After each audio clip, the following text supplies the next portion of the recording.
What if I told you, your emotions aren't the problem, your reactions are? Most people spend their lives being ruled by things they can't control. A sideways glance, an offhand comment, a missed opportunity. One trigger, and their peace is gone. Not because the world is cruel, but because they never learned to hold the line within.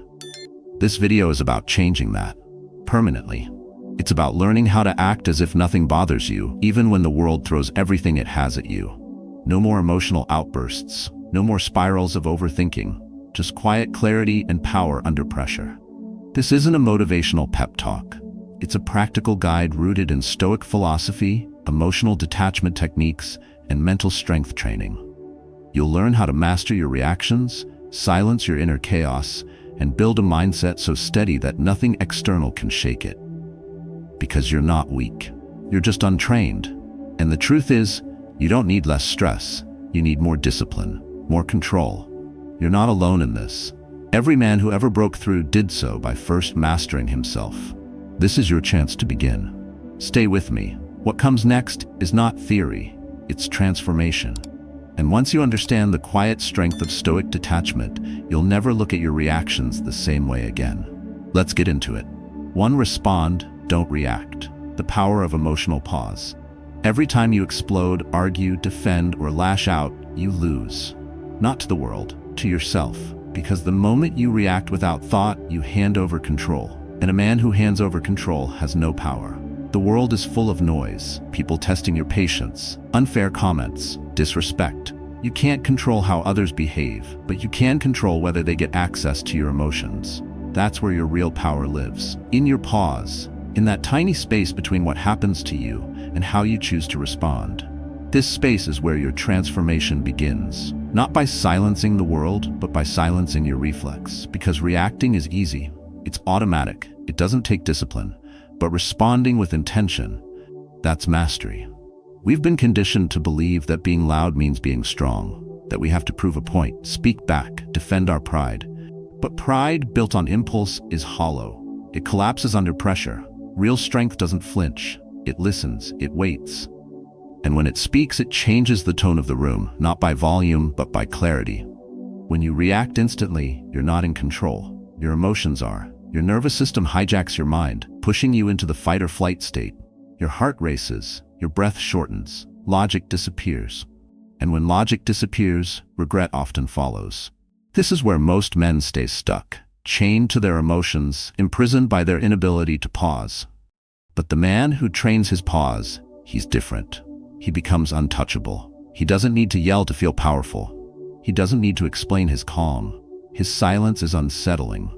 His restraint is respected. Because when others are losing their heads, he's still breathing through his nose, still grounded, still calculating. Think about the last time you reacted too quickly. Did it solve the problem or make it worse? Did it make you feel powerful or empty? That's the trap. Reacting gives a false sense of control, but it always leaves you more vulnerable. The Stoics taught this long before neuroscience could explain it. They understood that external events don't hurt us. It's how we judge them that causes pain. Epictetus wrote, "It's not things that upset us, it's our view of things." Meaning, the insult isn't the problem. The disrespect isn't the problem. The traffic jam, the delay, the rude tone, none of it is the issue. The issue is our lack of discipline to pause. That pause is everything. It's where composure lives. It's where strength is cultivated. When something irritates you, don't speak. When you feel insulted, don't move. Just breathe.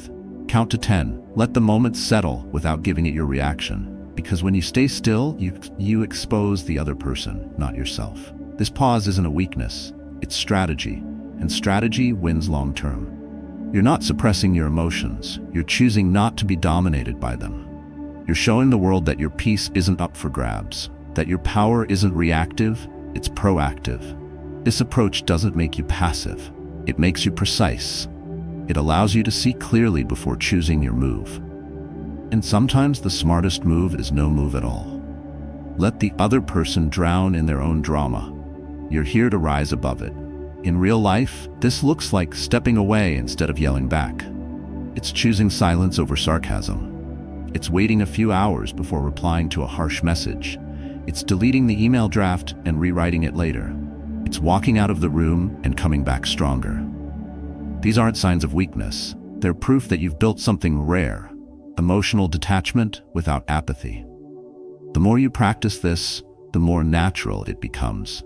You begin to feel a different kind of confidence, not loud, not aggressive, but steady, quiet, solid, the kind of confidence that doesn't need to prove anything to anyone. So the next time something provokes you, ask yourself, do I need to react, or do I need to remain in control? That question alone will shift your entire mindset. You're not here to win arguments, you're here to win peace. And peace is never found in emotional chaos. Remember this, the man who can pause commands the room, the man who can breathe leads the moment, and the man who responds, not reacts, becomes unshakable. 2. How to train the nothing bothers me mindset. Acting like nothing bothers you isn't about pretending. It's about becoming the kind of person who truly isn't bothered. That shift doesn't happen through willpower. It happens through training. Shaping your mind until calm becomes your default, not your performance. Most men don't lose because they're weak. They lose because they never built the inner ground strong enough to stand on when the world shakes. What happens to you is never as important as how you interpret it. And interpretation is a skill. It's the difference between being a puppet of circumstance and being the master of your responses. Stoic philosophy teaches that external events hold no power over us. Only our judgments do. Marcus Aurelius ruled an empire, fought wars, buried his children, and still wrote daily reminders to stay calm, stay just, and stay unmoved by praise or attack. His strength wasn't from the throne, it was from within. He didn't fake calm, he trained it. Epictetus was born a slave. He had nothing, no control over his environment, and no possessions to anchor his identity. But he understood that even in chains, a man could be free if he ruled his reactions. You may not control what happens, but you can always control how you respond, he wrote. That wasn't optimism, that was mastery. And it was earned through the discipline of thought. The modern world overwhelms you with noise, criticism, comparison, distraction. You're being pulled in every direction, emails, texts, opinions, expectations. And in that noise, most people become emotionally reactive. They let small things dictate their state. A rude tone, a missed message, a delay. One moment of external discomfort, and they unravel inside. But a man who trains his mind daily creates space. He rewires the reflex. He steps back before stepping in. That space is where resilience is built. Start here. Start by observing your first emotional impulse. Not reacting, just watching it. Let it rise. Let it pass. This is the foundation of Stoic detachment. Not denying what you feel, but refusing to be owned by it. Seneca said, "We suffer more in imagination than in reality." Meaning, your suffering often comes not from the event, but from the internal story you attach to it. Change the story. Don't say, "Why is this happening to me?" Say, "What am I being trained for?" That shift alone changes everything. You train this mindset in silence, not on the battlefield, but in the little moments no one sees. When someone cuts you off in traffic, you choose to stay silent. When your partner says something cold, you choose to breathe instead of fight. When you feel the pull to explain yourself, and you decide you don't owe anyone your peace. These are not small victories, they're reps, and each rep rewires your brain. You build mental strength the same way you build muscle, through resistance, through friction, through repetition. But make no mistake, this isn't about becoming passive. It's about becoming strategic. You're not ignoring reality. You're mastering your interface with it. You're becoming the kind of man who isn't easily shaken, who doesn't need to respond to every provocation, who owns his energy so fully that the world begins to adjust around him. When you live this way, people notice. Not because you're loud, but because you're still. Not because you dominate, but because you don't flinch. You're no longer chasing validation. You're no longer proving anything. You walk into a room and bring gravity with you, not noise. And it's not about being perfect. You will stumble. You will react. But the man who is training his mind will recover faster. He will return to stillness quickly. That's the difference. He doesn't live in chaos. He returns to calm. So if you want to act as if nothing bothers you, don't perform it. Build it. Build it in your mornings. Build it in your silence. Build it when no one is watching. Because the strength that makes a man unshakable isn't inherited, it's chosen. one thought at a time, one breath at a time, one pause at a time, and once it's yours, no one can take it from you. 3. Silence is power. Let them talk. You observe the strongest response is no response at all. When you choose silence instead of reacting, you take control of the entire situation. Not because you're avoiding the conflict, but because you're rising above it. In a world addicted to reaction, silence is the one move no one sees coming. It disrupts patterns, it disarms egos, it resets the energy in the room. People believe power is loud, visible, assertive. But the men who actually move things, who command presence, aren't chasing attention. They're observing, calculating, choosing when to speak and when to stay still. Silence isn't the absence of voice, it's the presence of control. And control is the foundation of the nothing bothers me mindset. When you speak too soon, you reveal what you're afraid of. You expose your insecurity. But when you wait, you become unreadable, unshakable. People can't manipulate what they can't predict. I know this because I've watched it unfold in real life. Dan was the kind of guy who used to jump into every argument. Someone cut him off in a meeting, he raised his voice. Someone joked at his expense, he fired back with sarcasm. It never ended well. Every exchange turned into a test of dominance, and he always left feeling like he lost something. But things changed the year he lost his job. Not because of his performance, but because he couldn't keep his temper under control. That's when he stopped and decided to rebuild, not just his career, but his entire approach to pressure. He started practicing silence. At first, it was hard. He told me it felt like weakness, like backing down. But slowly, he noticed a shift. People started leaning in when he did speak. His words carried more weight. He wasn't trying to win anymore. He was trying to understand, and that made him powerful. Dan's story isn't unique. Most men have been taught that reacting quickly is a sign of strength. It's not. It's usually fear dressed up as power. A man who knows himself doesn't need to prove it. He doesn't rush to correct someone who doubts him. He doesn't flinch at insults. He doesn't need to fill silence with defense. Because he isn't performing for approval, he's rooted in something deeper. That kind of internal discipline is rare, but it's trainable. Start small. When you're interrupted, pause. When you feel the urge to speak to defend yourself, don't. Let the silence work for you. You'll notice something strange happens. The other person begins to show their hand. The more they talk, the more they reveal their insecurities, their intentions, their lack of control. Meanwhile, you remain still, and that stillness becomes power. In negotiation, the person who speaks last usually wins. In conflict, the person who listens longer usually understands more. In chaos, the one who stays grounded becomes the center of gravity. This isn't about manipulation. It's about emotional detachment, about creating distance between you and the chaos of the moment, so you can choose your next move with clarity, not emotion. Silence also protects your energy. Words spoken in anger or defensiveness rarely land well. They don't solve the issue, they escalate it. But when you stay quiet, you give yourself time to think, to recalibrate, to decide if the situation even deserves your voice. Most don't. Most moments pass on their own, if you let them. The only reason they spiral is because we pour fuel into them with our reactions. There's another layer to this. Silence isn't just about others, it's about you. It teaches you to observe your own thoughts, your own triggers, to sit with discomfort without needing to escape it through words. That space is where real growth happens. It's where wisdom lives. You start hearing your own mind clearly, and once that happens, no one else's voice matters as much. So next time someone pushes your buttons, let them. Stay still. Let them wonder why you're not reacting.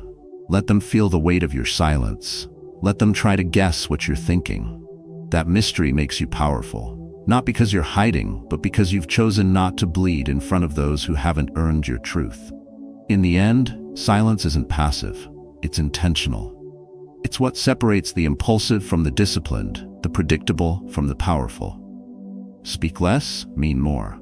Stay quiet long enough and the world will start listening, because they'll know when you finally do speak, you mean every word.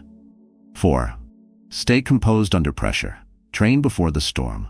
You don't rise to pressure, you fall to your level of training. And most men never train their emotions until it's too late. Pressure reveals your preparation. It strips away every performance and shows the truth underneath. That's why composure isn't luck, it's not personality, it's discipline, it's mental conditioning, and it begins long before the chaos arrives. When the moment hits, there's no time to build new habits. You either have them or you don't. You either control the room or the room controls you. Most people react to pressure by hoping it passes. Stoics do the opposite. They expect it. They train for it. Marcus Aurelius wrote to himself during the plague, political betrayal, and personal loss, not to survive it, but to sharpen his response to it. He didn't hope for peace. He prepared for war within. That's why he didn't shatter when everything else around him did. He rehearsed calm until it became his nature. Pressure doesn't only come in big moments. It builds in the small ones. The email came at the wrong time. The disrespect that lands in public, the unexpected shift in plans. These are tests, and the way you handle the small ones determines your capacity for the big ones. You don't stay composed by accident. You stay composed because you've trained your nervous system not to panic, not to collapse into emotion, but to stay anchored in clarity. Seneca once said, "It is not that we have a short time to live, but that we waste much of it." What we waste most is our attention, our discipline, our focus. Instead of preparing ourselves to be calm, we hope we will be, but hope is fragile. It breaks under pressure. Preparation doesn't. To train composure, start when you're calm. Visualize stress. Imagine your worst conversation, the person who triggers you the most, the failure you fear most. Then slow your breath, relax your hands, drop your shoulders. Practice being the kind of man who stays rooted when the ground shakes, because when it does, and it will, you'll already know how to stand. Composure under pressure also comes from understanding that most moments are not life or death. They only feel that way when your ego is involved. Your ego tells you every delay is disrespectful. Every critique is an attack. Every inconvenience is personal. But remove your ego and most problems shrink. You begin to see what matters and what doesn't. Epictetus taught that external events are not in our control. Only our response is. That mindset isn't passive, it's powerful. Because when you stop trying to control what you can't, you free up all your energy to control what you can. Your posture, your breath, your tone, your timing. That's where composure is born. In the real world, this means when tension rises, you lower your volume. When emotions spike, you slow your pace. When chaos pulls at you, you stay centered. It feels counterintuitive at first. Everything in your body will want to match the energy of the room. But if you do, you become reactive, predictable, weak. The man who can hold a steady state when others are cracking is the one who leads, not with noise, but with presence. You want to be the person they look at in crisis and say, "He's calm. We'll be okay." That doesn't happen by accident. It's built in morning rituals, in quiet reflection, in choosing restraint, in choosing stillness when stillness is the harder option. So the next time pressure builds, don't escape it. Enter it with readiness, with intention, with the posture of someone who trained for this moment before it arrived. Because once you've built that inner ground, you no longer fear the storm. You become the storm, silent, controlled, and impossible to shake. 5. Detachment is control. Be calm in chaos. Most people crumble not because of what happens to them, but because they've made the mistake of becoming emotionally fused with every moment. They attach their peace to how others treat them, to outcomes they can't control, to things that were never promised. And then they wonder why they feel powerless. Detachment isn't indifference, it's clarity. It's knowing what's yours to carry and what never belonged to you in the first place. Chaos will always be part of life. Delays, disrespect, disappointment. You don't get to live without those. What you get to decide is whether those things get to live inside your mind. The Stoics drew a clear line between what's in your control and what isn't. They trained themselves daily to stay on their side of the line. Not because it's easy, but because it's the only path to peace that actually works. Attachment is a trap. The more you cling to how things should be, the more fragile you become. You end up reacting to every shift, every slight, every storm. But when you detach, you create space. Space to think, space to see clearly, space to choose how you respond. That's what control really is. Not dominance over others, but discipline over yourself. When you stop trying to force reality to match your expectations, you stop suffering. This doesn't mean giving up. It means showing up without being dragged emotionally by every wave. It means knowing you can care deeply and still stay calm. You can be invested without being consumed. That's a strength most people never develop, because they confuse emotional intensity with emotional power. But the real power is quiet. It doesn't flinch. It doesn't need to react to prove it's alive. Let's bring it down to real life. When someone disrespects you, your instinct might be to fire back, to correct them, to match their energy. But that means they've already pulled you into their frame. You've lost the higher ground. Detachment gives you an edge. You feel the sting, but you don't respond from the wound. You respond from awareness. You decide, is this worth my energy? And more often than not, it isn't. In traffic, you're not frustrated because of the cars. You're frustrated because you believe this shouldn't be happening. That belief, unchecked, is what robs you. In a meeting, when someone cuts you off or ignores your point, it's your story about being disrespected that creates tension, not the moment itself. Once you realize that, detachment becomes your armor. Not to numb yourself, but to protect your clarity. Stoic philosophy isn't about suppressing emotion. It's about understanding which emotions serve you and which ones enslave you. You're allowed to feel frustration, you're allowed to feel anger, but you're not obligated to act from it. That gap, that pause, that detachment, it's where your control begins. The mind that's constantly pulled into reactions cannot lead anything. Not a business, not a family, not even itself. So how do you build detachment? You begin by asking one question in every emotional moment. Is this within my control? If the answer is no, breathe and release. If yes, act with calm purpose. Simple to say, difficult to live. That's why most don't. But you're not here to be like most. You're here to master yourself. Some people will misunderstand your detachment. They'll call it cold, aloof, distant. Let them. Their discomfort has nothing to do with your discipline. You're not here to manage their reactions. You're here to protect your peace. Because when you can walk through the storm and not carry the storm with you, you win. Detachment isn't walking away from life. It's walking into it with strength. It's the man who hears noise but doesn't become it, who sees fire but doesn't add fuel, who feels the chaos but still walks with clarity. That's not apathy. That's a command. And once you have it, you'll never let it go. Because in a world where everyone's losing their mind, you'll be the one who stays grounded.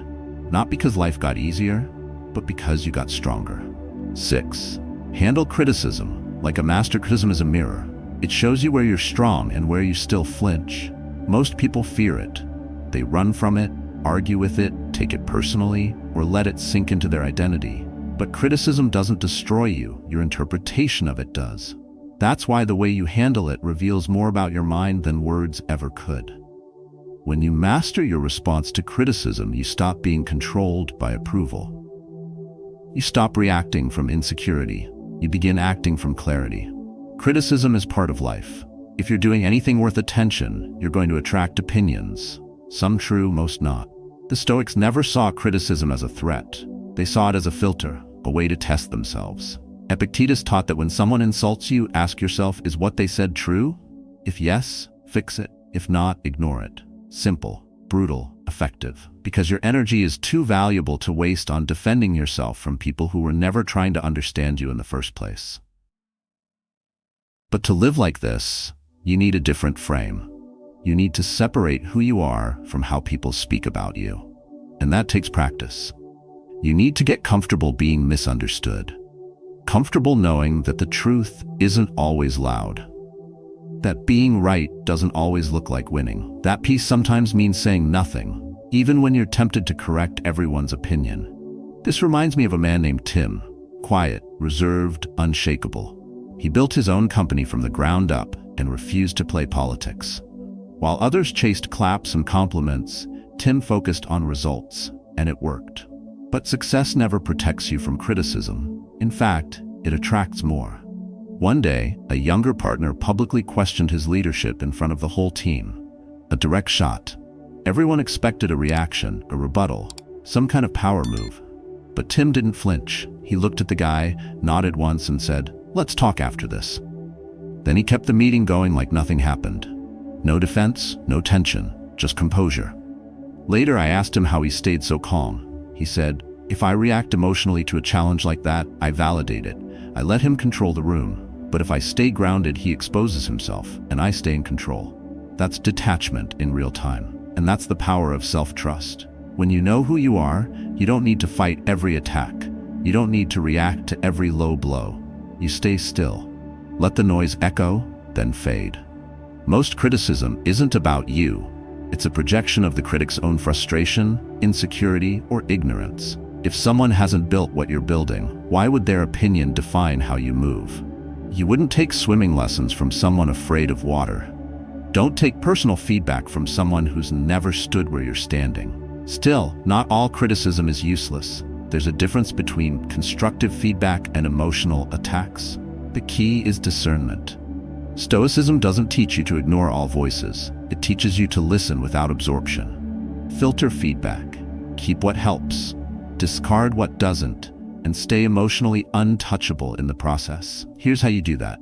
When criticized, pause. Breathe. Don't respond from defense. Respond from strength. Ask yourself, is this true? If it stings, explore it. If it's false, let it go. Don't carry the judgment of others longer than it takes to weigh its value. You're not required to internalize every opinion just because it is loud or clever. You gain power the moment you stop needing everyone to agree with you. The moment you stop shrinking to avoid criticism and start rising above it with discipline. True confidence isn't the absence of critique, it's the ability to remain calm in its presence. And once you master that, you free yourself, not just from their words, but from the fear that made their words matter in the first place. 7. Let go of validation. You don't need approval. You were not born to be liked. You were born to be free. And freedom begins the moment you stop seeking validation. Most people are trapped in cages built by compliments. They rise and fall based on how others see them. They live for applause, avoid disapproval like poison, and shrink every time someone disapproves of who they are. But when your peace depends on people, your power never belongs to you. Validation addiction is subtle. It sounds like, was that good enough? Did they notice me? What if they don't agree? But behind every one of those questions is fear. The fear of being misunderstood. The fear of not being accepted. The fear of standing alone. Yet the irony is, real respect only comes when you no longer chase it. When you stop adjusting your truth to fit someone else's expectations, that's when people start to notice something different in you. You carry your own gravity. In Stoic thought, approval from others holds no weight unless you choose to make it so. Marcus Aurelius reminded himself daily that public opinion is fleeting and mostly irrelevant. He wrote, "It never ceases to amaze me. We all love ourselves more than other people, but care more about their opinion than our own." He was emperor of Rome, yet he still battled the same human weakness to be seen, liked, and understood, which means this struggle is universal. But it also means mastering it is possible. The deeper danger of needing validation is this: it makes you easy to manipulate. Say the right words, offer the right flattery, and your defenses drop. Criticize at the wrong moment and you spiral. That's not power, that's emotional dependence dressed in ambition. Stoicism teaches the opposite. It builds a man who can stand quietly in the storm of opinions and remain unmoved, not because he's arrogant, but because he knows who he is. Letting go of validation doesn't mean rejecting all feedback. It means learning to value your own voice more than the noise around you. It means taking advice with discernment, not desperation. When someone praises you, appreciate it, but don't inhale it like oxygen. When someone criticizes you, weigh it, but don't tattoo it to your self-worth. You can hear everything and still let your inner compass lead. This shift happens the moment you stop performing, the moment you realize you're not here to impress, you're here to express. Not to win approval, but to live with integrity. Because a man who is owned by public opinion will never do anything great. He'll live in hesitation, in self-censorship, in fear of disapproval from people who don't even know what they believe. And he'll never feel peace, only temporary acceptance. So how do you let go of validation? You start by noticing where it shows up. In your words, your posture, your choices. Do you say yes when you want to say no? Do you hide parts of yourself to fit in? Do you replay conversations in your head, wondering if you sounded smart enough? That's where the work begins. Not by changing what others think, but by breaking the need for them to think anything at all. The next time you feel the pull to explain yourself, to be liked, to gain approval, pause. Ask yourself, what would I choose if no one needed to know? That question brings you back to your center. That's where your voice gets stronger. That's where you act from the truth, not from fear. And when your actions are rooted in truth, you don't need a crowd to validate them. You carry the conviction within. People may not understand this kind of strength. They might mistake your silence for arrogance, your nonchalance for coldness. Let them, because once you stop seeking to be understood, you make space to become unshakable. You stop explaining, you start embodying. You don't argue your worth, you live it. And in that shift, something powerful happens. The world no longer controls you. It reacts to you. You move from chasing attention to commanding respect, not by force, not by noise, but by becoming the kind of man who no longer needs to be seen to know that he matters. 8. Flow like water. Master detachment. Adapt to life. Real strength doesn't resist. It adapts, it bends, it moves forward even when nothing goes according to plan. Water doesn't break against obstacles, it flows around them. That's the mindset of emotional resilience. That's the Stoic way. Not to fight reality, but to master it by moving with it. Most people believe power means pushing harder, but the deeper kind of power, unshakable, sustainable power, comes from knowing when to release, when to shift, and when to let go. Control is an illusion most people suffer from. They try to bend life to their will. When things fall apart, they panic, blame, and shut down. But nothing steals your peace faster than clinging to outcomes you can't control. Life won't always match your plans. People will leave. Projects will fail. Expectations will collapse. The Stoics didn't deny this. They prepared for it. Marcus Aurelius reminded himself that disappointment comes from expecting life to follow your script. Freedom begins when you stop needing it to.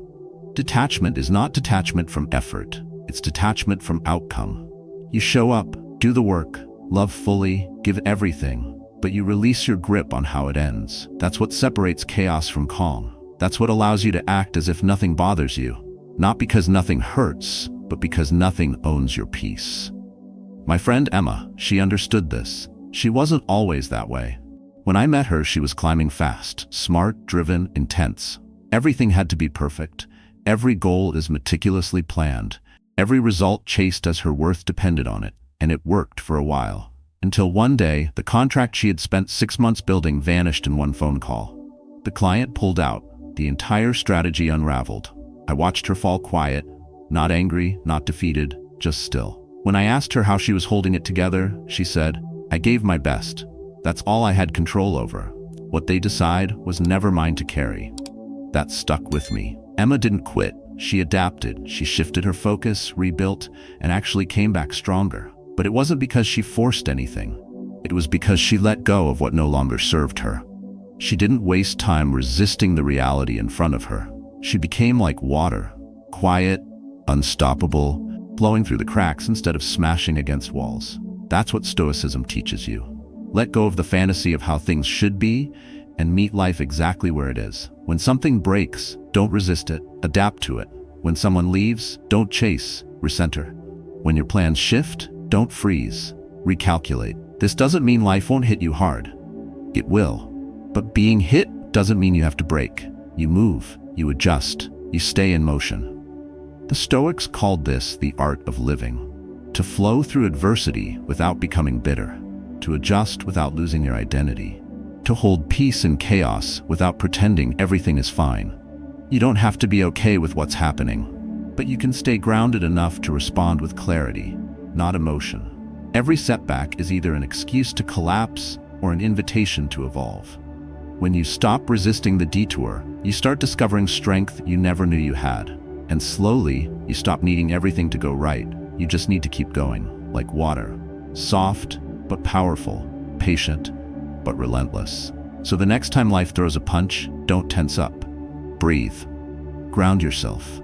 Ask one question. Where can I move instead of resist? That's where your power lives. Not in changing what happened, but in choosing how you move through it. Because the man who flows can never be trapped. He becomes uncatchable. And that kind of freedom, earned through detachment, is what makes you unstoppable. 9. Build daily mental strength. Resistance makes you strong. Mental strength isn't built in moments of comfort. It's built in silence, in resistance. In those everyday choices, no one applauds. Everyone wants to be unbothered. Everyone wants to be calm under pressure and stoic under fire. But few are willing to train for it. That's why most people collapse under stress. They're emotionally soft because they've never practiced being steady when it's hard. The mind, like a muscle, only grows through stress applied with purpose.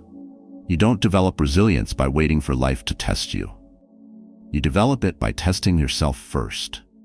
Every time you choose discomfort over ease, structure over impulse, discipline over distraction, you're training your mind to obey your principles instead of your feelings. That's the difference between men who rise under pressure and those who fold. You don't build this in one dramatic act. You build it in small, repeated acts of control. You get up when you don't want to. You finish the task when motivation dies. You keep your mouth shut when provoked. These aren't tiny wins. They're reps, repetitions of identity. Each one reinforces who you say you are instead of being ruled by what you feel in the moment. The man who keeps showing up, especially when it's inconvenient, is the man the world can't shake. Stoicism doesn't tell you to feel nothing. It tells you to feel everything and still move forward with clarity. That kind of mental toughness is not reactive. It's proactive. It's built before the fight starts. You don't wait until a crisis hits to learn calm. You prepare for the chaos by strengthening your threshold daily.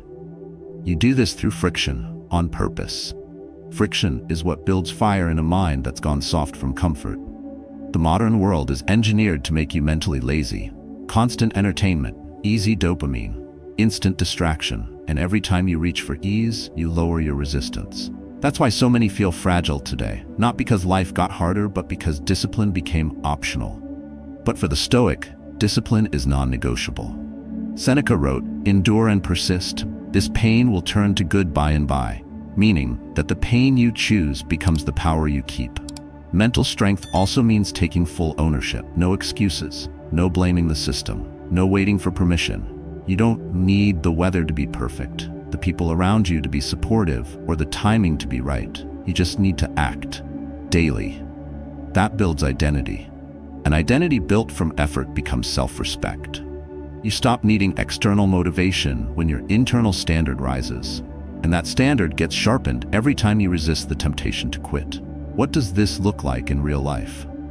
It looks like finishing the workout when no one's watching. It looks like choosing honesty in moments where a lie would be easier. It looks like silence when provoked, routine when bored, and stillness when anxious. These acts are invisible to others, but they are loud to your nervous system. You're teaching your mind, we do hard things, we don't back down. And eventually, that training becomes instinct. Stoic resilience doesn't come from talking about it.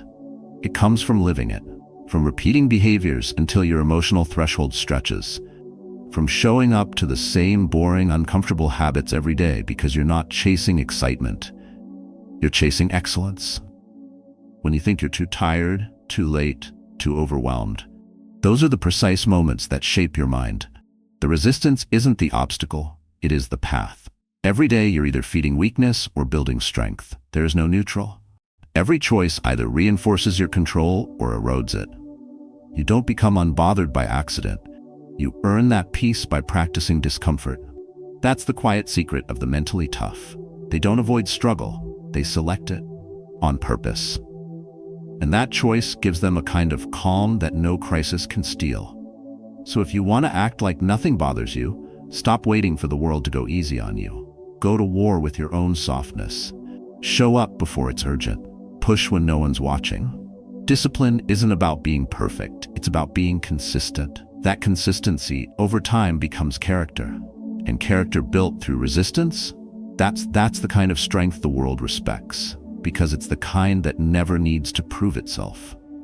You've just walked through the mindset of the unbothered, the men who don't flinch, who don't overreact, who move through chaos with clarity and calm. But knowing is not enough. This isn't something you master in theory. It's something you earn through daily discipline, through deliberate practice, through choosing control over impulse, peace over noise, clarity over chaos. Stoic philosophy doesn't promise ease. It promises strength. It gives you a way to face life as it is, not as you wish it were. You now understand how to respond instead of react, how to build emotional resilience, how to let go of external validation, and how to train your mind to remain calm under pressure. These aren't just ideas, they're habits, and habits must be lived. Every moment gives you a chance to apply this. When someone interrupts you, pause. When things don't go your way, adapt. When your emotions rise, observe, don't obey. Mental strength grows one choice at a time, and those choices shape the man you become. Don't wait for the perfect moment to start. Practice today. Speak less, breathe deeper, react slower, reflect more. It won't always be easy, but it will always be worth it. Because the man who controls his emotions controls his life, and the man who trains that control daily becomes unshakable.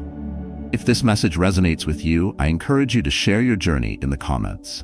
What have you been learning? What's tested your composure recently? Your story might help someone else build theirs. Let's grow this discipline together, one calm moment at a time. Act not from noise, act from wisdom. That's how nothing will ever bother you again.